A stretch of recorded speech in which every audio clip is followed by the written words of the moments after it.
അമൃതം ആനന്ദം അമ്മ.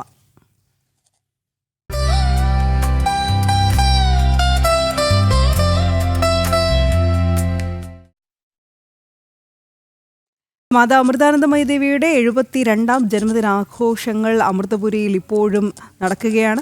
മനുഷ്യന് പ്രാർത്ഥനയ്ക്കൊപ്പം പ്രയത്നവും ആവശ്യമാണെന്ന് അമൃതാനന്ദമയി ദേവി എന്ന് പറയുകയുണ്ടായി. സ്വന്തം മനോവികാസത്തിനും സമൂഹത്തിന്റെ നന്മയ്ക്കും ഉതകുന്ന പുതിയ ശീലങ്ങൾ ഉണ്ടാകണം. ദുഃഖിക്കുന്ന മനുഷ്യരെ സേവിക്കുന്നതാണ് ഈശ്വരപൂജ. സ്നേഹത്തിന്റെയും നിസ്വാർത്ഥതയുടെയും പ്രകാശം മനുഷ്യനിൽ ഉണരണമെന്നും ജന്മദിന സന്ദേശത്തിൽ അമ്മ പറഞ്ഞു. വിദ്യാഭ്യാസ രംഗത്ത് നമ്മൾ വലിയ ഉയർച്ച നേടിയിട്ടുണ്ടെങ്കിലും പക്ഷേ സമൂഹത്തിൽ മൂല്യങ്ങൾ കുറഞ്ഞുകൊണ്ട് വരികയാണ്. വിവാഹമോചനം നമുക്ക് തന്നെ അറിയണം, പറയേണ്ട ആവശ്യമില്ല. അതുപോലെ വിഷാദ രോഗങ്ങൾ, ആത്മഹത്യ, കൊലപാതകം, ലഹരിയുടെ ഉപയോഗം വർദ്ധിച്ചു വരികയാണ്. അപ്പോൾ വിദ്യാഭ്യാസമുള്ള 5 ലക്ഷ്യങ്ങൾ നമുക്ക് സഫലീകരിക്കേണ്ടത്. ഒന്നാമത്തെ ഉപജീവനം, സമ്പത്ത്, പണം, പദവി, സുഖസൗകര്യങ്ങൾ ഇപ്പം നേടുന്നതിനുള്ള അറിവും പരിശീലനം ആയിരിക്കണം വിദ്യാഭ്യാസം. രണ്ടാമത്തെ എന്ന് പറയുന്നത് ശരീരമായ ആരോഗ്യത്തിനും ആവശ്യത്തിനും നൽകുന്ന അതേ പ്രാധാന്യം സ്വഭാവ സംസ്കരണത്തിന് നമ്മൾ നൽകിയിരിക്കുന്നതായിരിക്കണമെന്നുള്ളതാണ്. മൂന്നാമത്തെ നമ്മുടെ രണ്ടാമത്തെ ശരീരമായ നമ്മൾ ആരോഗ്യപൂർണ്ണമായ ശരീരവും വികാരവിചാരങ്ങളിലുള്ള പക്വതയും വേഗവും നടത്താൻ സഹായിക്കുന്നതായിരിക്കണം എന്നുള്ളതാണ്. മൂന്നാമത്തെ പ്രകൃതിയോടും ഈശ്വരനോടും ഉള്ള സ്നേഹവും കൃതജ്ഞതയും നമ്മൾ കാരുണ്യവും ഉള്ളവരായി വളർത്താൻ അതിന് സഹായിക്കുന്നതായിരിക്കണമെന്നാണ്. സ്വന്തം വീടിനോടും കുടുംബാംഗങ്ങളോടും മാത്രമല്ല സമൂഹത്തോടും രാജ്യത്തോടും ലോകത്തോടും പ്രകൃതിയുമുള്ള കടമയും കടപ്പാടും നിർവഹിക്കാൻ പ്രാപ്തരാക്കാൻ ആയിരിക്കണം പിന്നുള്ളത്. രണ്ടാമത് അവനവനാൽ കഴിയുന്ന അത്ര സമൂഹ പ്രവർത്തനം ചെയ്യാനും നിസ്വാർത്ഥ സേവനം ചെയ്യാനും ഉൾപ്രേരണ നൽകുന്നതായിരിക്കണം. ആത്മതത്വത്തെപ്പറ്റി ബോധമുണർത്തുന്നതായിരിക്കും. സഹജീവികളുള്ള കാരുണ്യം കാണിക്കുന്നതാണ്. ഞാൻ വേറിട്ടും ഒറ്റയായി നിൽക്കുന്ന വ്യക്തിയല്ല, ഞാൻ ഈ പ്രപഞ്ചത്തിൻ്റെ തന്നെ ഒരു ഭാഗമാണ്. സുധീഷ് ഗോപാൽ അവിടെ നിന്ന് നമുക്ക് തത്സമയ റിപ്പോർട്ടും മറ്റു വിശേഷങ്ങളും വിവരണങ്ങളുമായി ചേരുകയാണ്. സുധീഷ്, ഇപ്പോൾ എന്തൊക്കെ പരിപാടികൾ അല്ലെങ്കിൽ പൂജകളാണ് അവിടെ പുരോഗമിക്കുന്നത്? അമ്മ എന്തൊക്കെ പറഞ്ഞു?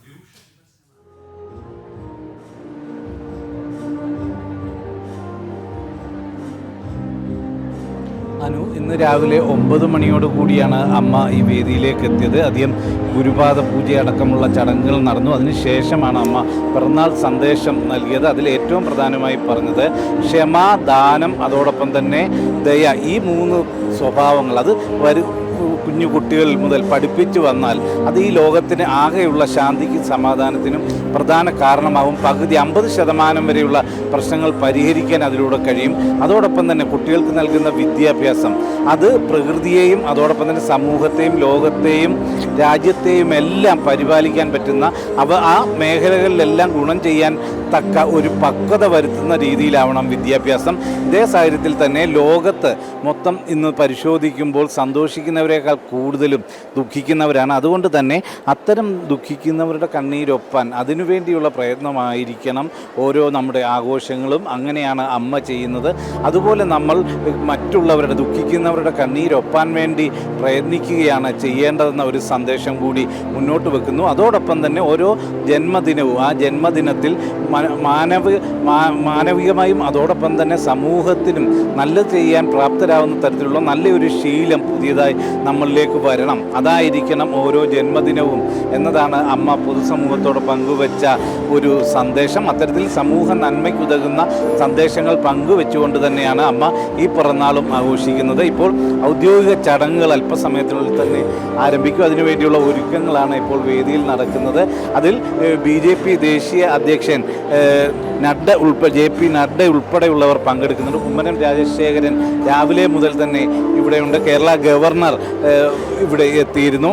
അതോടൊപ്പം തന്നെ വിവിധ മേഖലകളിലുള്ള സാമൂഹിക സാംസ്കാരിക കലാരംഗങ്ങളിലൊക്കെയുള്ള നിരവധി പേരും ഇവിടെ എത്തിയിട്ടുണ്ട്. ഇവർ എല്ലാം തന്നെ അമ്മയ്ക്ക് പിറന്നാൾ ആശംസകൾ നൽകാനും ആ പിറന്നാൾ ആഘോഷങ്ങൾ പങ്കുചേരാനുമാണ് എത്തിച്ചേർന്നിട്ടുള്ളത്.